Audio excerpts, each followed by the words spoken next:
l'administrateur du territoire de Mweka, Monsieur le délégué conseiller du ministre provincial de l'enseignement, tourisme, promotion culturelle du Kasaï, Monsieur l'inspecteur principal provincial de l'EPST Kasaï 2, directeur provincial de la Dinakopé Kasaï 2, Messieurs les assistants provinciaux du SECOP, Messieurs le chef de division de la Provède Kasaï 2, Messieurs les IPPA de l'inspection principale provinciale, Mademoiselles, Messieurs les gestionnaires provinciaux des écoles conventionnées, Messieurs les partenaires éducatifs, je cite ANAPECO, ASONEPA, APEC, FENECO, ASVI, PERS, Monsieur le président de la société civile, Messieurs les représentants de la notabilité et chefferie de Bakuba Mweka, Messieurs le cadre de la Provède, Messieurs les chefs de division de sous-province éducationnelle de l'EPST Kasaï 2, Messieurs les inspecteurs chefs de pôle primaire et secondaire, Madame, Messieurs les inspecteurs chefs de pôle primaire et secondaire, Messieurs les chefs d'antenne de la Dinakopé, Messieurs les chefs d'antenne de Cerny, Messieurs les gestionnaires provinciaux des écoles conventionnées, tous, je m'excuse, je reviens sur ma feuille du protocole pour parler également de Messieurs les Dupro Cerny, qui est là, vous allez bien m'excuser. Distingués invités, Madame, Mademoiselle, Messieurs, à votre qualité et titre chacun, tout à fait du protocole respecté, bonjour et bienvenue. Bien avant toute chose, je voudrais ici remercier l'Éternel Dieu Tout-Puissant pour les souffles de vie qu'il nous a accordés ce matin. J'aimerais également ici rendre les hommages les plus différents qui m'en soient ainsi permis pour rendre ces hommages au premier citoyen congolais, Son Excellence Félix-Antoine Tshisekedi Tshilombo, pour la vision axée sur l'éducation de l'homme, pour la formation de l'élite congolaise, sans laquelle le Congo pourrait sombrer demain. Dieu merci, en visionnaire, il a su bien le faire. Toutes mes gratitudes sont adressées au Premier ministre du gouvernement, M. Samalou Kondé Tengue, à son Excellence Tony Mwaba, le gardien du temple de la gratuité, et ministre des tutelles. Mais également, les gratitudes vont aussi au gouverneur de la province du Kasaï, M. Dieudonné, Excellence Dieudonné Pierre de Côte, et ainsi qu'à son Excellence Antoine Chavou, ici représenté. Je salue aussi et surtout la présence de notre administrateur du territoire, de Mweka, très engagé, un homme de droit, mais également très présent à chaque fois que nous avons la possibilité de l'appeler. Il n'a jamais hésité pour nous accompagner dans tout ce que nous sommes en train de faire. Je suis également flatté par la présence de plusieurs délégations qui sont venues de nos 15 sous-divisions, 4 de Nekessé, 5 de Mweka, 5 d'Ilebo et Ilebo Centre. Mesdames, Messieurs, je vous remercie d'avoir bravé le relief compliqué de notre province et de votre présence dans cette salle. Sois béni pour tout ce que nous aurons à entreprendre, non seulement les chefs de sous-division qui sont le président des comités sous-provinciaux, mais également toutes leurs délégations et leurs membres qui nous ont accompagnés. Madame, Messieurs, distingués invités, le thème central, conformément au calendrier de la RAP, la revue annuelle des performances au niveau national, provincial, sous-provincial et de l'école, ce thème est ainsi libellé: améliorer la qualité de l'enseignement par la bonne gouvernance et la redevabilité. Le gouvernement de la République démocratique du Congo s'est doté d'une stratégie sectorielle de la formation, de l'éducation et de la formation pour la décennie 2016-2025. Cette stratégie traduit l'engagement à offrir aux enfants congolais une éducation inclusive et de qualité. Considérant les sous-secteurs de l'enseignement primaire, secondaire et technique, la mise en œuvre de la stratégie sectorielle de l'éducation et de la formation, SSF en sigle, vise essentiellement l'accroissement de l'accès, l'amélioration de la qualité de l'enseignement, le renforcement de la gouvernance du système éducatif dans notre cher et beau pays. Il se révèle cependant que la vision de la stratégie sectorielle de l'éducation et de la formation tarde à se matérialiser en termes d'impact direct sur les résultats dans le système, dont les recommandations après constat ne changent rien. C'est ainsi qu'il a été résolu d'appliquer le fondement de nouvelles pratiques basées sur la redevabilité, la gestion axée sur le résultat. Quand nous parlons de la redevabilité, cela signifie que quand vous travaillez, le travail que vous êtes en train d'exécuter n'est pas juste à votre niveau. Vous n'êtes pas en train de faire la tempête dans un verre, mais après le travail, vous devez rendre compte.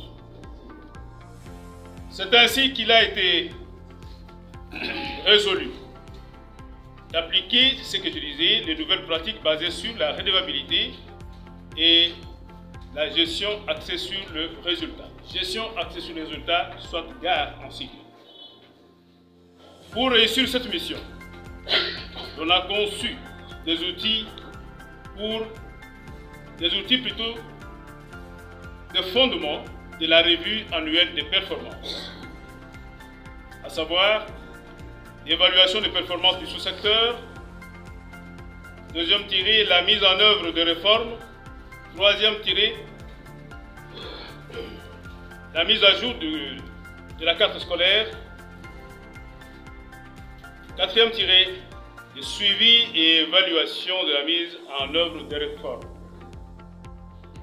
Et enfin, cinquième tiré, la validation de la planification de l'année qui arrive.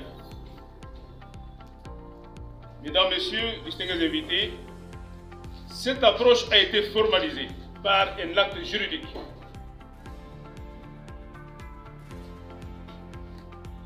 donc l'arrêté numéro 054/2022 du 29 avril 2022 de son Excellence, Monsieur le ministre de l'Enseignement primaire, secondaire et technique.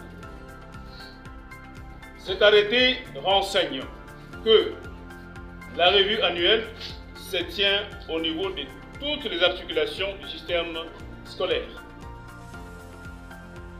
à savoir la revue annuelle de performance au niveau de l'établissement, que nous pouvons autrement appeler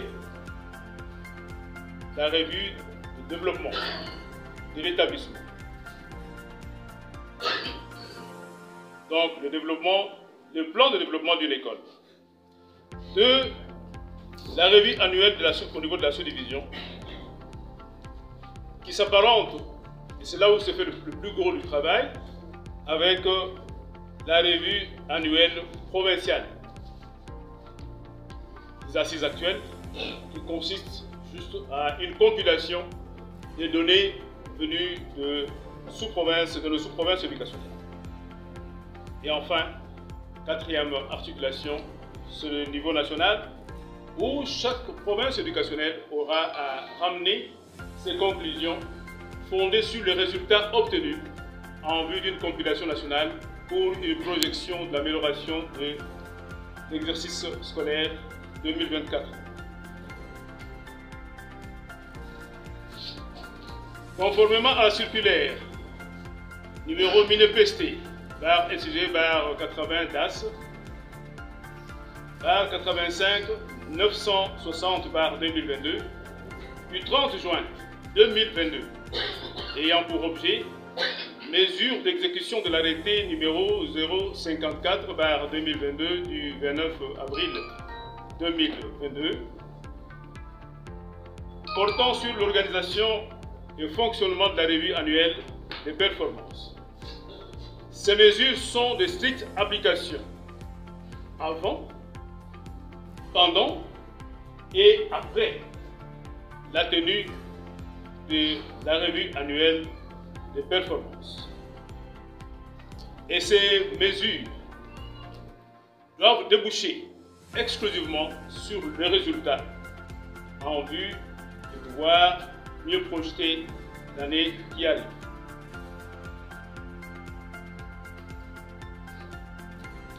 Elle se présente comme suit. Petit 1. Ces assises se tiennent dans une vision technique orientée vers les résultats. 2. Au terme de l'article 2 de l'arrêté sus-évoqué, la revue annuelle des performances a 4 missions essentielles.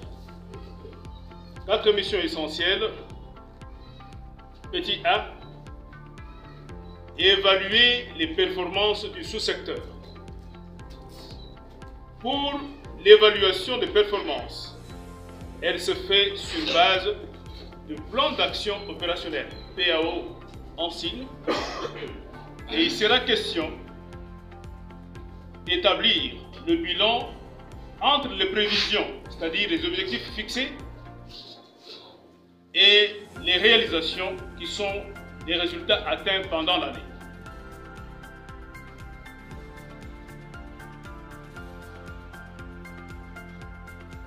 Il sera également question de documenter les progrès et de démontrer les faiblesses.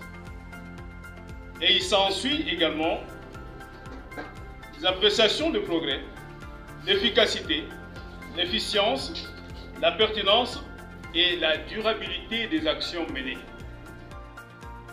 Quand on a mené une action et qu'on est arrivé à sa fin, il faudrait savoir la maintenir et continuer à la maintenir pour pérenniser ce qui est positif. Deuxième mission, c'est l'analyse de la mise à jour de la carte scolaire. Les chefs de sous-division doivent jouer un rôle de premier plan dans la consolidation des informations fournies par les écoles et l'examen des facteurs géographiques, socio-économiques, démographiques et culturels. Donc, c'est pour dire que l'essentiel de la matière que nous allons traiter ici, cette matière va beaucoup plus dépendre des rapports qui viennent dessus. Il sera question ici d'élaborer le plan de mise à jour de la carte scolaire en tenant compte des données des populations scolarisables, la population scolarisée, sur la distance moyenne entre école et domicile, activités socio-économiques, sur le nombre d'écoles par entité géographique. C'est l'occasion pour moi ici de pouvoir demander et recadrer tous les gestionnaires sur les désordres que nous avons observés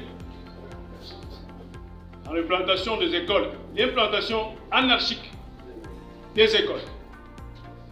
Et je voudrais ici vous signaler que plus rien ne sera comme avant, et je vais demander aux inspecteurs chefs de poule, ils signeront les cadres du SECOPE, du PROCERNI, partout où ils passent de pouvoir juguler ce fléau. L'implantation d'une école dépend d'abord du quitus donné par le gestionnaire principal que nous sommes sur base des informations nous fournies par les entités de proximité, donc la sous-division. Gestionnaire non conventionné, ceci tient lieu de mise en garde.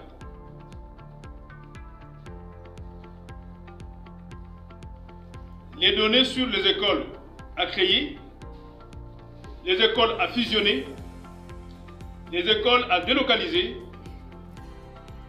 feront partie, et ce sont les résultats et les statistiques qui sont attendus par rapport à ces assises. Pour la province, il sera question de compiler toutes ces informations et de valider les requêtes venant des sous-provinces éducationnelles en vue de consolider notre cartographie scolaire. Troisième mission, le suivi et évaluation de la mise en œuvre des réformes. Les provinces et les sous-provinces apportent sur le suivi et l'évaluation des réformes préalablement identifiées par le comité national à l'aide d'un canevas officiel du ministère. Et à ce niveau, plusieurs réformes sont entrées en jeu au niveau du ministère.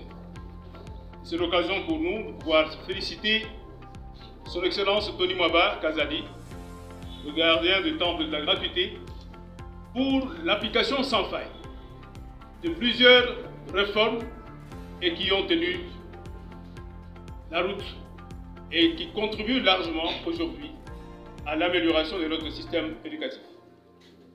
Et nous pouvons citer en passant la dotation des manuels scolaires, les différentes formations assurées aux différents corps, dont le corps des inspecteurs et au chef d'établissement, l'application de différents programmes. La liste n'est pas exhaustive. Quatrième mission, la validation de la planification de l'année scolaire suivante. De ce qui précède, nous devons savoir que tout ce travail débuté au niveau des écoles, en passant par les sous-divisions, et au niveau compilé par le niveau provincial, ce travail doit concourir ici à ressortir une nouvelle carte scolaire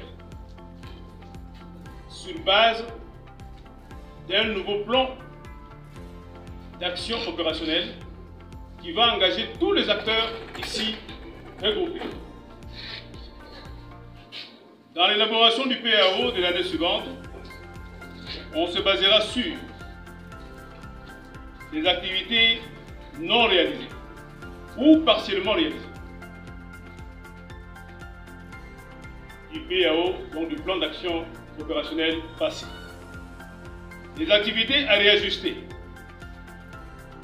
c'est-à-dire celles qui ne sont pas totalement travaillées, devront ici être précisées quant aux cibles, la période, aux coûts et aux responsables qui sont appelés plutôt à pouvoir les piloter.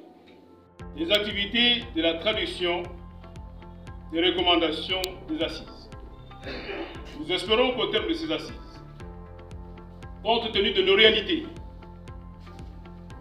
nous devrons formuler certaines recommandations à nous-mêmes, mais également pour certains manquants ou manquements ou l'insuffisance au niveau de la hiérarchie pour un appui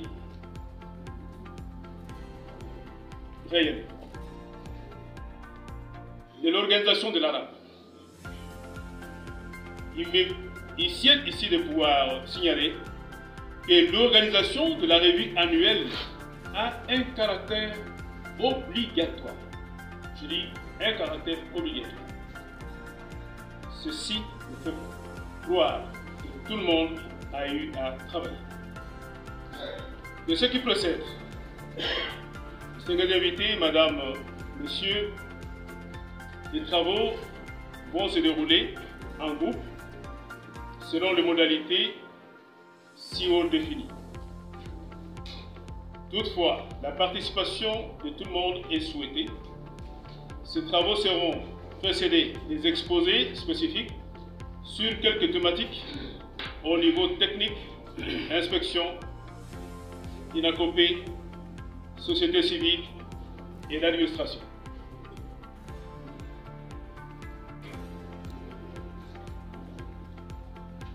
Il ne me reste plus qu'à vous souhaiter un bon travail et que vive la République démocratique du Congo, que vive le ministère de l'EPST, que vive la province administrative du Kasaï, que vive le l'EPST Kasaï 2.